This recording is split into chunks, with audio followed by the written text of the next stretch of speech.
So basically, this is the video I was telling you about. All this stuff is sterile. I'm wearing gloves so I don't dirty it, because most of these things are going to be on the baby or inside the woman. This is what we call a cyto brush. This is basically what doctors or OBGYNs or midwives use to insert into the vagina, and they'll go all the way up to the cervix, and they'll swirl this around, and when they pull it out, it's got stuff on it so they can send it to the lab and check for whatever bacterias, or they do analysis on the sample to check if there's any infection, or just to give a woman a wellness check. Now, this is also not in every midwife's office, but this is also something that Joni in specific uses to break the woman's water. So if she asks you to pass a cyto brush, which usually she'll handle because she's going to have sterile gloves on, this is the brush that she's asking for. It's also very important for you to know where they are in the office. So if she doesn't have one near her, which is never probably going to happen, but just in case you're at her office, you need to know where they are, and if you are in a home birth, where they are located inside of her birthing bag. So like I said, you'll see this inserted into the vagina. She'll stick it in with her fingers as well. So this will go in, she'll locate the water, the bag of waters, and she'll rupture it. I believe this is the side she used. I don't recall her using the side, but she possibly will use the side. Maybe not, because I don't think she'll want to hurt the baby's head, which I don't think is possible. But she'll break the bag of waters with this. So this is usually what she breaks the woman's bag of water with in labor, or during labor. So that's also sterile. Let me see where I'm at with time. This is a gauze pad. Hers look a little different. They'll come with, like, let's say just exactly this part where it'll tell you gauze, but the back will actually be kind of popped out and see-through plastic, so you'll see what it is. These are also sterile.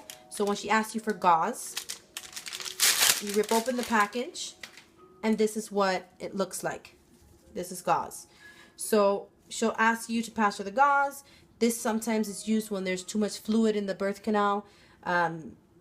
Maybe whether that's blood, or maybe the mom peed a little bit. Even used to clean up the baby after a little bit. It's a little rough, but it's not going to harm the baby. So let's say this is the woman's hole. Sometimes it gets the canal gets full of blood, and Joni will be with her fingers inside of the vagina. So she'll have it inside of the vagina. Sometimes it gets full with blood, and she wants to see the baby's head. So if she asks you, get the gauze, and I need you to stick it in there and clean it up a little bit. You're just gonna grab the gauze, dab it inside the vagina a little bit until you see it's pretty full. If you need to get another one, get another one. But usually that's what she uses gauze for during labor. This is, let me move on to the chuck pad. This is a chucks pad, and it's very important because this is what's going to catch most of the fluids. Joni's are not as big. Well, yeah, they are. Yeah, they're just about the size, but more square. So this is a chuck pad. It's plastic on one side and it's cloth on the other. This will help absorb material. Joni's very, very, very strict on not having blood on her rug, because then she's got to get it cleaned up. So it's very important when she tells you get a chuck pad, put it under the woman. You'll go learning how to put it under the woman and get comfortable with it, because sometimes it's a little weird, or you're trying to move the woman and not get the blood on the bed or the rug. But you'll go learning. So when she asks you to pack her the chucks pad, it's one of these. So you also have to know where they're located in the office. So make sure you get a tour and memorize where those chuck pads are, because they're very important. She'll usually have them out on the bed, but sometimes things get a little messy, and you'll need to look for where they are, which I believe, if I'm not mistaken, are in a little cabinet inside one of the birthing rooms. But besides that, if it's a home birth, she'll have them in the bag, or the mom will have them at the birthing kit at home. So basically, this is the chucks pad, and that's also sterile. Now, this is a measuring tape, obviously. This will be used once the baby's born. She uses it to measure the baby. I believe she uses the centimeters or inches for the length. She'll let you know, but basically she'll teach you how to use the measuring tape. Obviously, this is common sense. You know what a tape measure is. Now, this is also... Well, that's sterile. I just don't want this to touch the floor. This is also very important. These are cord clamps. This is also sterile. Once the baby is born, this is what gets clamped onto the umbilical cord. So when she asks you to pass her the cord clamp, this is what you're going to pass her. It closes, it snaps shut. She'll clamp it on like this, but this is a cord clamp. So when she asks you to pass the cord clamp, this is what she means. Now this is very, very, very important as well. This is something that she'll have very near her, if it's at the birthing center or at a home birth. It's very important. This is something that she'll use when the baby comes out. She'll put this in she'll squish it, put it in the baby's nose, suck it up, in the baby's mouth. This is very important. The bulb syringe needs to, basically you need to know where it's at before the baby's born. So we're not fidgeting and looking around for it. So the bulb syringe, this is the same color that she uses. I don't think she has any other color. The bulb syringe is also sterile. You pass it to her. Make sure you have gloves on for the entire birth, because all the stuff here that we have is sterile, and we don't want to be putting our germs on something that's going to go in a newborn baby or inside the mom. So this is a bulb syringe. So when she tells you, pass me the bulb syringe, please know exactly where it's at and get it to her as fast as possible. This is lubricant. She doesn't use this one. She uses baby oil for her lubricant, so it's different. But lubrication is very important during labor, especially for Joni. So she'll have a bottle of the Johnson & Johnson's baby oil, which is amazing. In her birthing center, you also have to know where they are at all times. So learn where her lubricant is. Learn how to open it, even though the cap is greasy. So you'll twist down, open the cap. Most of the time, she'll tell you to put the lubricant in the mom because she's gonna have her hands busy. So if she does, you don't have to touch the mom. She'll have her fingers inside of the mom, and she'll tell you, put some lubricant on. Just squirt it on Joni's hands and inside of the vagina. So that's pretty much what she'll want you to do as she's doing this to help the baby's head come out. So the Johnson & Johnson lubricant is very important to know where it's at, and where she has it in her birth bag, and just in case you're at a home birth. And it's also good to kind of do your own research to know what are the things naturally, like home supplies that you can use, regular at-home items that you can use for lubricant, like virgin oil. Virgin oil is very good. I used that a few times, and it works the same. It's very warm, it's moisturizing, it's not going to harm mom or the baby. So there's different things that you can use at home that will provide us, it'll be lubricant. So that's always good to know about. Obviously, these are pads. Moms usually, for the most part, Joni helps low-income moms.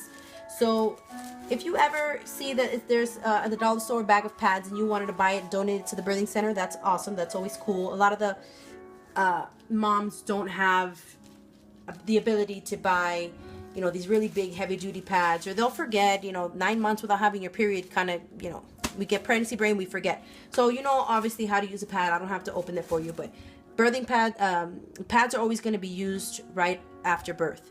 It's very important that you locate those as well in the office. Most girls have them in their own bag if they bring their own, but most girls sometimes, like I said, they don't have it. So Joni has some. Most of the time she has these in her office. It's also important to know where these pads are as well. Now this is a peri bottle. Joni uses different types of bottles, recycled bottles, for her peri bottles. This twist is a twist cap. No, it's a pull cap. So this is a peri bottle. Joni has her own concoction where I believe it's like witch hazel and different oils and water that she fills it up with. And after the baby's been born and mom goes home, this is like the best thing ever. It's something that disinfects and relieves the vagina after the baby's been born for any irritations, or maybe it just kind of cools your vagina down. Like it's like a chill water for your vagina. It makes it feel really good. And it's soothing, and it's also disinfected. So it's, the woman would just squirt it on after she pees. She'll squirt it on her vagina after she pees. It's a peri bottle. It's awesome. These are pretty cheap. I bought a box of these for like 10 cents each. So these are also pretty cheap. And like I said, most of the time Joni uses peri bottles that are recycled, which, she'll disinfect them and sterilize them, and basically she has a good peri bottle. Obviously, this is self-explanatory. It's a newborn hat. Joni will have a basket of these in her birthing center, or the mom will have her own hats. So it's very important that once the baby's born, you have a hat and blanket as well. I don't have a receiving blanket with me right now, but kind of gather those materials. The main things to gather for the moment of birth, you're going to grab a baby hat, a receiving blanket, a bulb syringe, and the cord clamp. Okay, usually if it's in the birthing center, Joni already has the scissors and the clamp scissors sterile and ready right there. So basically this is the stuff that you would grab for once the baby's born. You'll pass this to Joni and this to Joni.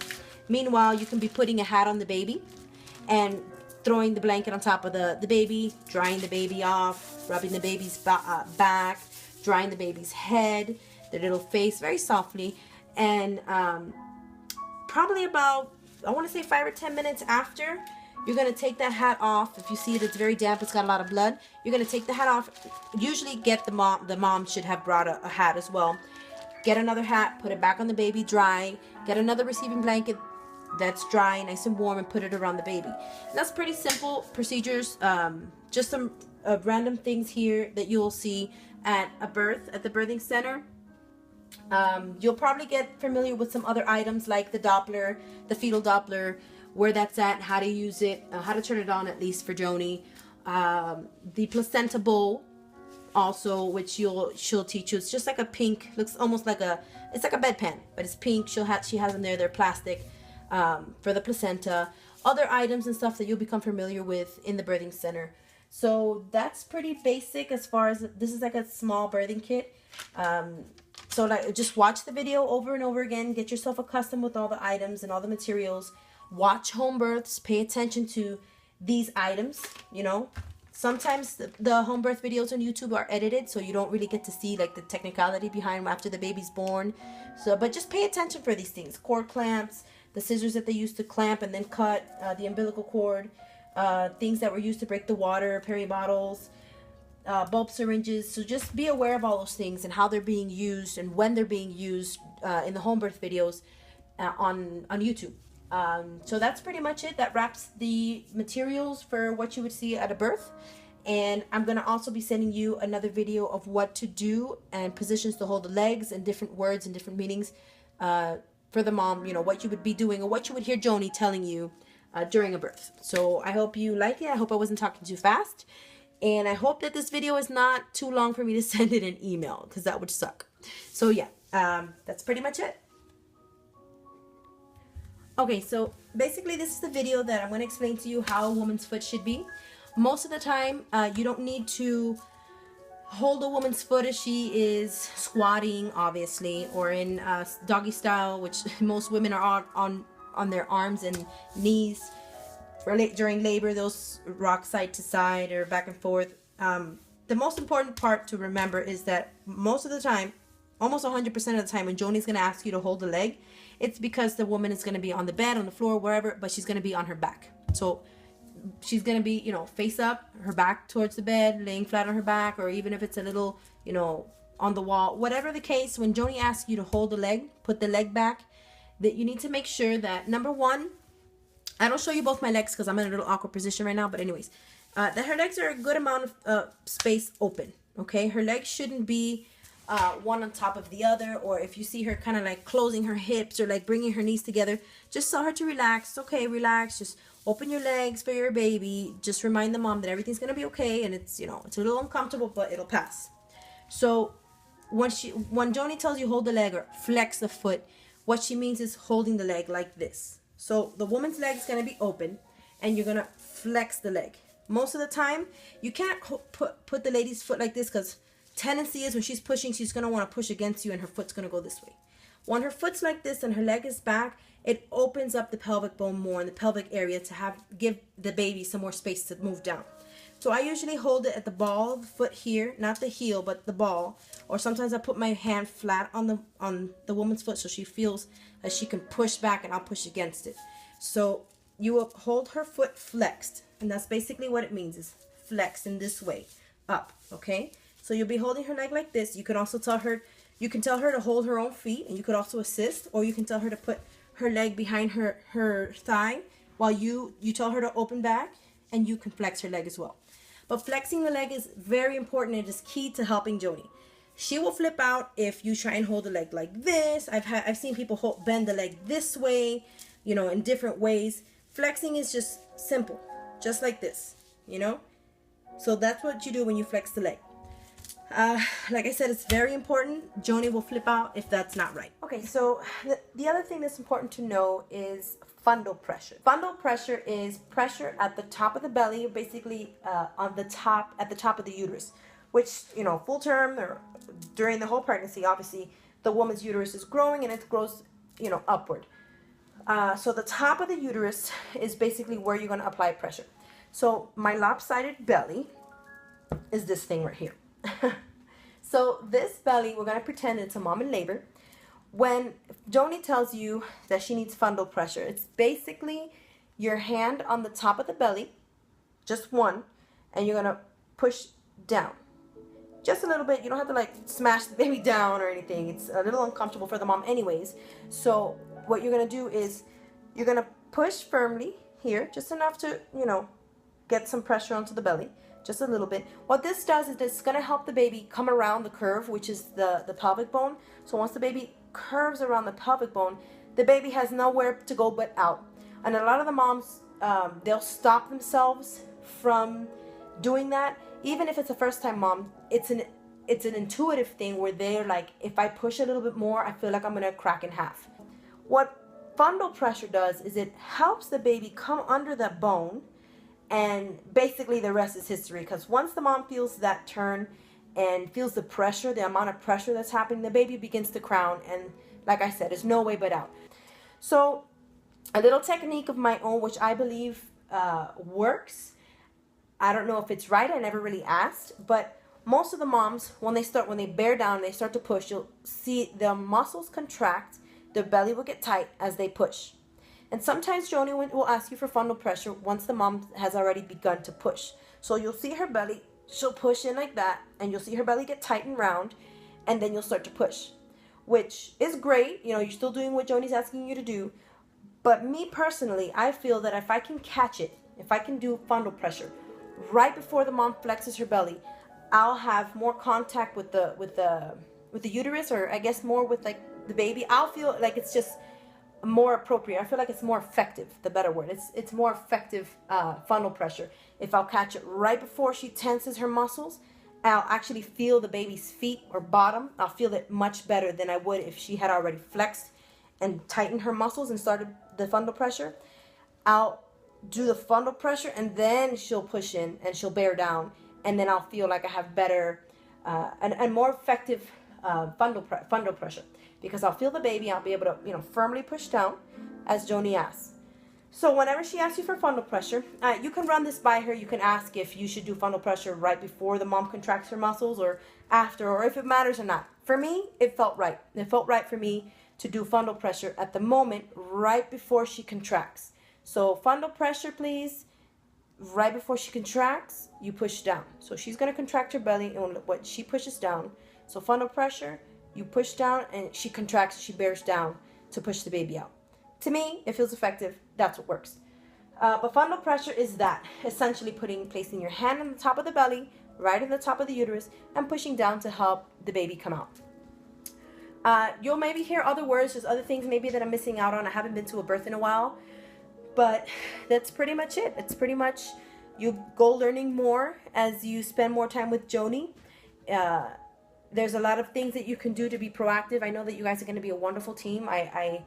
The most important thing that I believe that you should be is very supportive for Joni, paying attention to what she says, learning what it is she means when she's asking for something, learning where the things are. It's important that you know where the chuck pads are. It's important that where you know where the bulb syringes, the baby hats, the receiving blankets, the baby oil, the fetal monitor, everything. It's important for the fetal monitor, the Doppler, basically.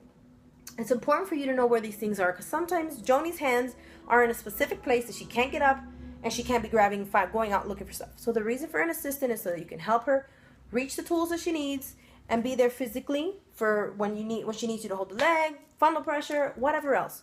It's important for you to know these things, and most importantly, above all, is making the mom feel comfortable.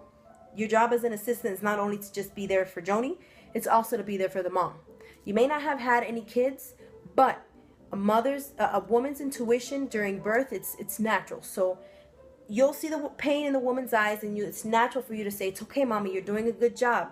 You know, fan her when she needs to be fanned. She'll ask you if she needs to be fanned. If not, you offer, do you want me to put some air on you?